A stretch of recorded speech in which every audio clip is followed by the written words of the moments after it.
Modernism کے نام پہ مذہب کا انکار کریں. یعنی شیطان کو اتنی توہین اپنی کیوں محسوس ہوتی ہے کہ وہ ہوا خارج کرتے ہوئے بھاگتا ہے, ٹھیک ہے نا, آواز کے ساتھ. سائلنٹ میں تو پتہ ہی نہیں چلتا نا کہ یہ مس کال کس کی طرف سے ہے.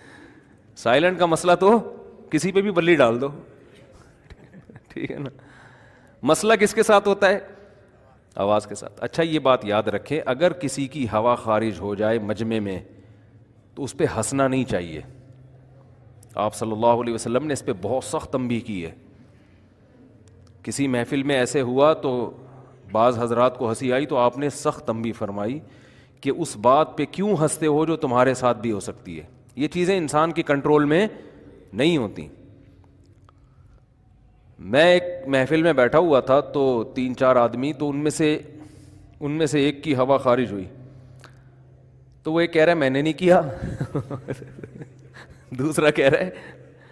تو میں نے ان سے بولا کہ بھائی اس صفائی کی آپ کو ضرورت کیا ہے کہ میں نے نہیں کیا, اس نے چھوڑو, کسی کے ساتھ بھی ہو سکتا ہے. خام خامے جو صفائی بیان کر رہا ہو سمجھ لو اسی نے کیا ہے, اسی نے کیا ہے.